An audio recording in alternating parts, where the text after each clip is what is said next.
We know nothing about the Angel's Heaven. Okay, so to say we know nothing is a little bit of a hyperbole, but we still don't know much about it. That being said, what can we possibly put together from what we have so far in Deltarune?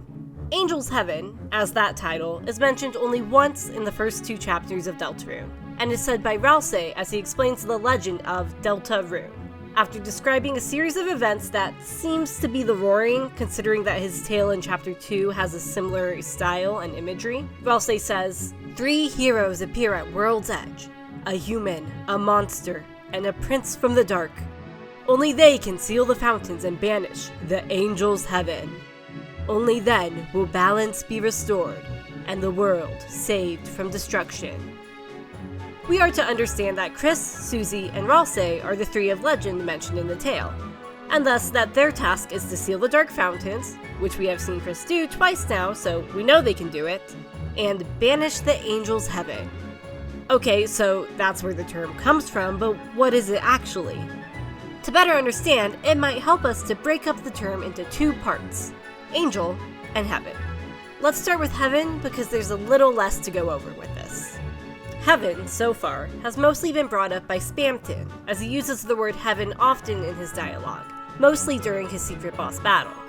Examples of this are Spamton saying, "Heaven, are you watching? A heaven-piercing workout-ready body. Cut that wire and make me a real boy, are you watching, Heaven?" And, "So big we'll stand up tall and see past the dark. Stand up with our heads in the clouds and look into heaven." The background at the end of the fight changes to be a sunny blue sky with clouds, and many think it is supposed to represent the heaven he is speaking of. The secret bosses, going off of what Sham says about Jevil, seem to have been given information about the world they live in that changes their view of reality. And it can be debated whether that information is that they are just toys in the light world, or whether that the entire world of Deltarune is a video game. So Spamton shouting to heaven might be interpreted as him calling to a realm above him that, to a Darkner, would appear as heaven, like the light world, or maybe our reality itself. Jevil, on the other hand, makes a mention towards hell, with the line, "Hell's roar bubbles from the depths." Obviously, the word roar brings to mind the roaring, perhaps connecting the concept of the roaring and the dark fountains themselves to hell, as well as connecting the depths. After all, where would a roar of hell come from but hell itself? Okay, brief little sidebar from this to explain the depths. The depths, from my understanding, have recently come up in theorizing, or at least I've heard it more frequently recently. The title of it comes from that single line of dialogue from Jevil. What exactly the depths are up for debate, but seem to generally be thought of as a place of more darkness than the dark worlds, below them, the source of the dark fountains maybe. It is brought up in connection to the Goner Code usually. The Goner Code are lines of code hidden in the game that appear to be somebody talking, trapped in darkness and shouting to try and be heard. It is often theorized that the depths are where the speaker of the Goner Code is located. So this would mean that the Goner Code is trapped in hell? Maybe. Okay, so putting this together, it seems to be saying that heaven is the opposite of the depths, the opposite of what is deeper than dark worlds, which could mean that heaven is something higher than the light world. Alright, time to turn over to talking about the angel, which has a bit more previous information behind it. There's an angel mentioned briefly by Rudy, saying that Des and Noelle made a little angel figure, and that Chris and Asriel also tried to make one, but the wings got too big. Noelle herself is called an angel by one of the Addisons and by Spamton in the Snowgrave route. And during the Ferris wheel scene with Susie, Noelle mentions a dream to grow wings and fly away, which would make her look like an angel. So at this point, Noelle is very firmly associated with angels. Father Alvin makes mention of an angel briefly as a religious-themed farewell, saying, "Let the angel's power light your way," connecting the angel to both power and light to some degree, as well as connecting the angel to the religion that seems to be popular or common in hometown. A lot of information we can find on an angel, however, comes not from Deltarune but Undertale. In Undertale, Gerson explains the Delta Rune, as in the actual symbol itself, which seems to appear unchanged from Undertale to Deltarune. The circle with wings symbolizes the angel from the prophecy. For Undertale, that prophecy is that someone who has seen the surface will free the monsters from the underground, either by breaking the barrier or by freeing the monsters from the mortal coil. Depending on how you play the game, the angel is either Azrael, Frisk, or Kara. I think you can make a pretty solid defense for any of them, really. While the legend isn't the same in Deltarune, we can still use this to give us a general understanding of the kind of role and depiction that an entity like the angel could take in Deltarune. It is also well worth mentioning that Azrael's name in and of itself is a reference to an angel, the Angel of Death, and that the form he takes at the end of the Undertale Pacifist run is more or less an angel. He calls himself the god of hyperdeath, so there's a lot to do with that.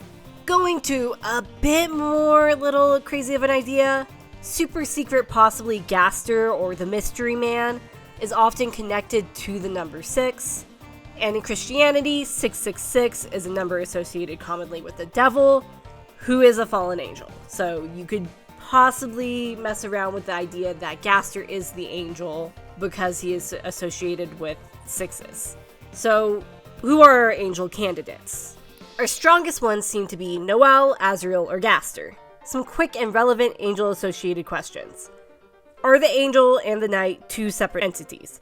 I'm partial towards them being two different people, but there's nothing to point one way or the other at this time. Is the angel one of the main Deltarune trio? Considering the angel is depicted in the Deltarune, but the trio also seems to be represented in the 3 triangles below, what with the colors of the triangles as shown in the carpet in Chris's room in Ralsei's castle, I'd guess no. Can the player be the angel? Possibly. I don't bring that one up really because it doesn't interest me super. Could Death be the angel? Again, she could be. I'm not gonna rule her out, but in my opinion, she'd be more associated with the knight, or considering many people think she's in the depths, I would say she's more associated with like a devil or a demon. It's hard to say, so that's why I didn't mention her. I don't want to get into the death stuff in this video. Okay, so we have kind of an idea of what heaven might be and who the angel might be, but what does that tell us? What is the angel's heaven? Even with all this, it's still super impossible to make any solid theory. Honestly, this video is less of a theory video and more of a information collection video for people to hopefully watch and get ideas from, to go, oh, I know what the angel's heaven is now. Anyway, despite that, I'm still gonna toss out some ideas. The most basic theory is that the angel's heaven is just another term for the roaring, considering they seem to be more or less in the same cutscene. The angel's heaven might just be a different perspective from which to view the roaring from. Maybe from the light world view, the roaring is the angel's heaven, but from the dark world, it's the roaring. Like, kind of the bad version of it versus the good version of it, depending on where you're standing when everything goes down. Jumping off of this, perhaps the angel's heaven is what comes after the roaring, and the reason that someone would want to initiate the roaring to begin with. So far, all we know about the roaring is what Ralsei has told us, and at that, he so far has added more in each chapter. Again, it's only 2 chapters. But saying that he's not telling us the whole story or legend is a pretty easy claim to make. It could be that, seeing as the depths are below or further darkness, then the angel's heaven is above or further light, maybe even reality itself, as I said previously. That's not really something that would interest me though, but someone would probably be interested in that. It's the kind of fourth wall breaking thing I could reasonably see Toby Fox doing, but also just a step further than I think Toby Fox would really explicitly do. Another thought is that, like with the role of the angel in Undertale, the angel is going to change depending on your actions in Deltarune, and thus what the angel's heaven will be will also change. It's not heaven as a set concept, but rather what the angel would imagine heaven would be, or what their perfect heaven would be. This one, it would probably take too long for the team to make if you have too many different angel candidates, which makes it less likely to be real, but it is something that would make your choices matter, combating the central theme that your choices don't matter. And I think it's kind of fun and interesting to think of who could be the angel in this scenario. Anyway, all of this is to say, we don't know shit.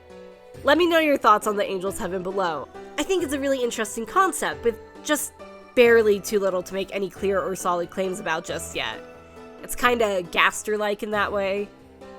Unrelated to this video, but check it out! I got fan art! And it's so cute! Shout out to AR Animes for the cute art. I'm linking his Twitter below, so make sure to check out his stuff. And that's all for me in this video. I hope you all have a wonderful day.